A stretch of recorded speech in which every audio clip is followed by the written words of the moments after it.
¿Quién tiene siquiera el derecho de postularse para ser el árbitro principal en el Consejo General del Instituto Nacional Electoral? Y ahí entramos al tema de los juicios ciudadanos, sobre los aspirantes con doble nacionalidad. Porque la ley original, parecía tener una fobia absoluta a la doble nacionalidad. Era una prohibición tajante, ¿verdad? Totalmente tajante. O sea, la ley exigía ser mexicano por nacimiento y, como condición excluyente, no haber adquirido otra nacionalidad. Pero al analizar estas demandas, el tribunal determinó que esa barrera era inconstitucional y además discriminatoria. A ver, pero me pongo a pensar que esa regla de exclusión seguramente se pensó para proteger la lealtad absoluta al país.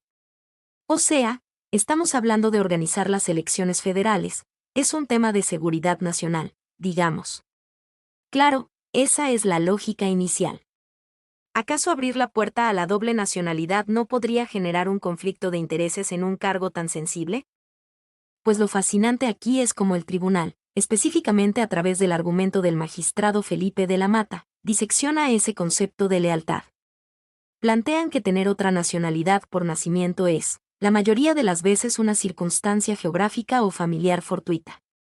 O sea, un accidente de nacimiento. Exacto. Nacer cerca de una frontera o de padres extranjeros no anula automáticamente el compromiso político con México. La lealtad se garantiza evaluando la trayectoria, pasando filtros de idoneidad, no castigando una condición de nacimiento. Es una distinción importante para quienes nos escuchan. Se estaba penalizando a individuos por un accidente geográfico en lugar de evaluar su capacidad real. Así es. Y bueno, ese mismo día el tribunal tuvo que romper otra barrera inmensa, esta vez relacionada con el famoso filtro de los 4 años. El enfriamiento político. Exacto. La convocatoria dictaba que nadie podía aspirar al INE si había sido candidato a un cargo de elección popular en los últimos 4 años. Pero de pronto llegaron aspirantes que venían de hacer campaña en el Poder Judicial. Porque, hay que recordar que el contexto político evolucionó y ahora existen procesos selectivos para jueces y magistrados. Entonces, la pregunta para el tribunal era, ¿una candidatura a un cargo judicial debe recibir el mismo castigo de 4 años de congeladora que una candidatura política tradicional? Es como decir que no puedes ser el árbitro del partido de hoy porque jugaste ajedrez ayer. Totalmente. Son deportes completamente distintos. Esa analogía captura perfectamente el fondo del asunto. El tribunal resolvió de forma unánime que la restricción no aplica para el ámbito judicial. O sea, no buscaron castigar por castigar. Exacto. Analizaron el propósito original de la norma. ¿Por qué exigir 4 años de pausa? Pues para evitar que lleguen al árbitro electoral personas con deudas o favores partidistas. Compromisos vivos. Sí, pero el régimen de los jueces opera bajo una lógica de independencia técnica. Hacer campaña para ser juez no compromete la imparcialidad de la manera en que lo hace una candidatura a gobernador, por ejemplo. Y esa misma lógica de no excluir a alguien por un origen geográfico fortuito o por una carrera previa que no afecta su imparcialidad nos lleva a un problema estructural mucho más profundo en esta sesión. Sí, al gran debate de la sesión. Porque si el tribunal reconoce que las reglas deben ser flexibles para adaptarse a la realidad de un exjuez, ¿qué obligación tienen hacia las poblaciones enteras que el sistema ha mantenido fuera del juego por décadas? Y ahí entramos al terreno de las acciones afirmativas. Que fue sin duda el debate filosófico y jurídico más denso de todos. Aquí es donde se pone realmente interesante. Sí, porque se analizaron varios juicios ciudadanos, que buscaban modificar la convocatoria original del INE, una convocatoria que se presentaba como supuestamente neutral. Pero sabemos que esa neutralidad a veces esconde barreras altísimas, ¿no? Exactamente, el tribunal determinó que esa neutralidad era un espejismo. Y para quienes nos escuchan, o sea, una convocatoria puede decir que todos son bienvenidos, pero afirmar que hay igualdad cuando algunos sectores llevan un siglo de desventaja, pues es engañoso. Es muy engañoso. ¿Cuál fue el mecanismo exacto que ordenaron cambiar para romper ese espejismo institucional? Fue una medida muy específica y operativa. El proceso del INE funciona mediante un comité técnico que evalúa perfiles y forma listas de 5 finalistas. las famosas quintetas. Pues el tribunal obligó a que en cada una de esas quintetas finales enviadas al comité se garantice la inclusión de al menos una persona de un grupo vulnerable. ¿Obligatoriamente? Sí.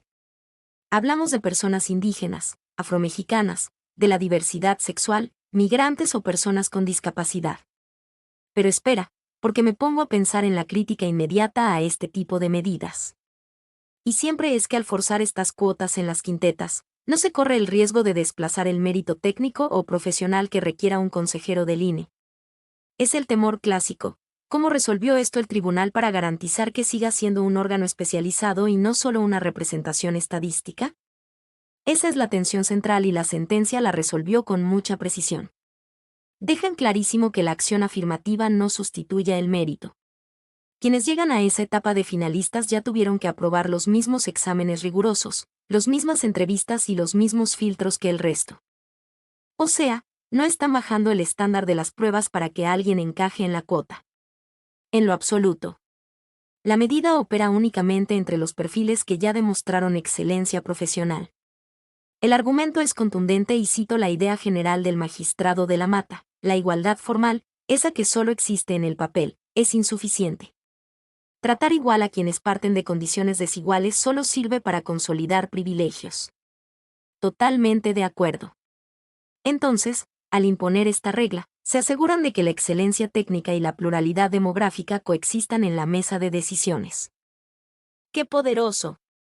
Y, a ver, hemos visto a este tribunal ejercer un poder masivo en esta sesión. Vaya que sí. Pueden reescribir los requisitos de entrada de la Autoridad Electoral Nacional, pueden imponer criterios a comités evaluadores, pero el poder del Tribunal Electoral, no es todopoderoso.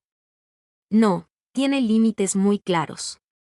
Y revisando los expedientes. Hay momentos donde los magistrados pintan su raya y dicen: a ver, hasta aquí llegamos. Esto escapa a nuestra jurisdicción. Y qué bueno que lo mencionas, porque identificar esos límites es vital. Hubo un caso laboral muy revelador: los juicios generales 16 y 19. El caso del Estado de México. La magistrada presidenta del Tribunal Electoral del Estado de México acudió a la Sala Superior afirmando que estaba sufriendo una supuesta obstrucción de su cargo. A ver, una obstrucción del cargo suena a un sabotaje gravísimo. Suena terrible. Suena a que le congelaron el presupuesto o le cerraron la oficina con candado. ¿Cuál era el bloqueo real que denunciaba? Pues resulta que la magistrada fue emplazada a un juicio laboral por una trabajadora de su propio tribunal y ella interpretaba que lidiar con esa demanda afectaba sus funciones jurisdiccionales. O sea que le quitaba tiempo para ser jueza. Básicamente. Pero el tribunal dictaminó un rotundo no. Aclararon que responder a un conflicto laboral no le impide dictar sentencias. Claro. Y marcaron una frontera tajante. La materia laboral escapa por completo a la competencia electoral del tribunal. Básicamente, confirmaron que no son el Departamento de Recursos Humanos del sistema. Tal cual, no lo son. Y esa misma necesidad de filtrar qué batallas valen la pena llevar al pleno nos lleva al mundo de la televisión comercial. Hay un caso sobre una concesionaria de televisión y el partido Morena, que resulta fascinante por la razón técnica que usaron para desecharlo. El de Ricardo Salinas Pliego.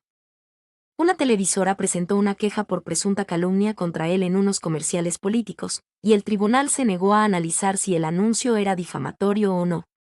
Simplemente cerró la puerta por un tema de legitimación. Ese concepto jurídico es la clave. La legitimación es fundamental. La autoridad determinó que la televisora carecía de legitimación para denunciar. Y el tribunal lo confirmó basándose en que el honor y la reputación son bienes jurídicos tutelados personalísimos. O sea, pertenecen a la persona física. Exactamente. Una empresa de televisión no puede exigir justicia en nombre del honor de un individuo. Para aterrizarlo fuera de la jerga legal, o sea, esto plantea una dinámica interesante. Es como si alguien va a una tienda y compra una licuadora que sale defectuosa al conectarla. Pues el vecino de al lado no puede ir a la tienda a gritar y exigir un reembolso. Por más rota que esté la licuadora, el gerente siempre va a pedir que la persona del recibo sea la que presente la queja. Esa analogía ilustra perfectamente el mecanismo y hay una razón muy profunda detrás de esto. ¿Cuál es? Si el sistema permitiera que corporativos o terceros demandaran libremente por el honor de otro, se abriría una caja de Pandora.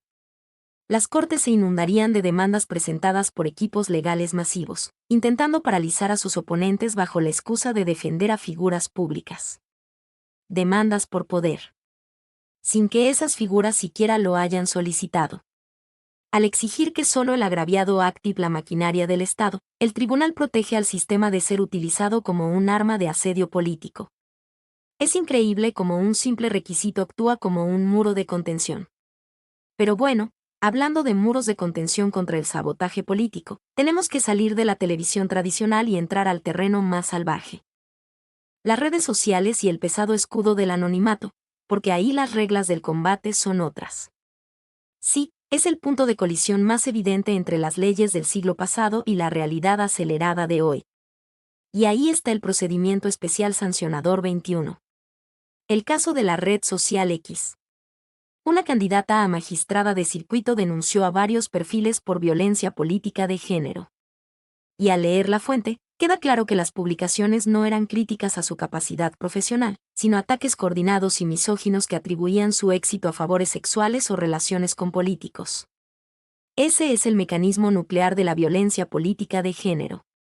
Es reproducir estereotipos sexistas para desacreditar la trayectoria de una mujer mediante prejuicios. Reducir sus años de estudio a eso es terrible. Terrible. Y el tribunal declaró existente la infracción contra 2 usuarios anónimos y dictó medidas de reparación, mostrando que están adaptando conceptos análogos al ecosistema digital. Y sabemos que no es un caso aislado. Hubo un voto concurrente de la magistrada Claudia Valle. Sí, y ese voto cambia la perspectiva. Entonces, ¿qué significa todo esto? Pues un voto concurrente es cuando alguien está de acuerdo con la condena, pero difiere en la aplicación de la sanción. La mayoría ordenó la inscripción permanente de estas cuentas anónimas en el Registro Nacional de Personas Sancionadas. De forma permanente. Pero la magistrada Valle se apartó exclusivamente de esa orden permanente, argumentando que la ley estipula un máximo de 4 años. A ver, es un dilema fascinante, porque, me pregunto, ¿tiene algún sentido inscribir el seudónimo de un perfil falso en una lista negra por 4 años? O sea, si la cuenta es anónima, el troll simplemente la borra y crea una identidad tóxica nueva en 5 minutos.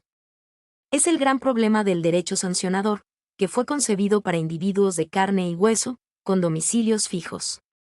Claro, no para avatares. En el entorno digital, la identidad es un concepto líquido. Pero, por otro lado, ¿puede la autoridad inventar una sanción permanente que no existe en la ley solo porque el agresor es un fantasma digital? Es un punto de fricción fuertísimo. ¿Cómo castigas a un bot?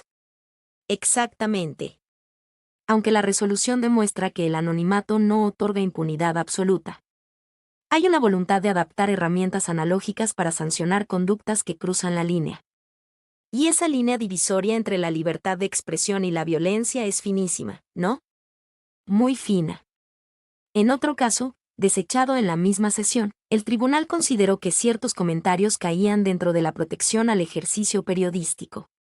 Deben proteger el debate ríspido, sí, pero tienen que activar el freno de emergencia cuando la crítica muta hacia la violencia de género sistemática.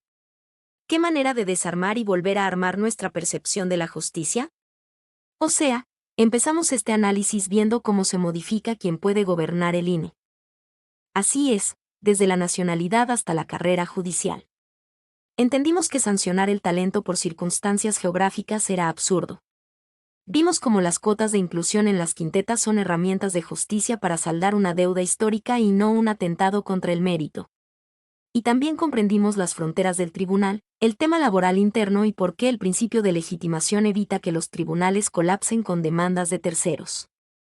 Hasta terminar debatiendo cómo se frena el machismo en la red social X.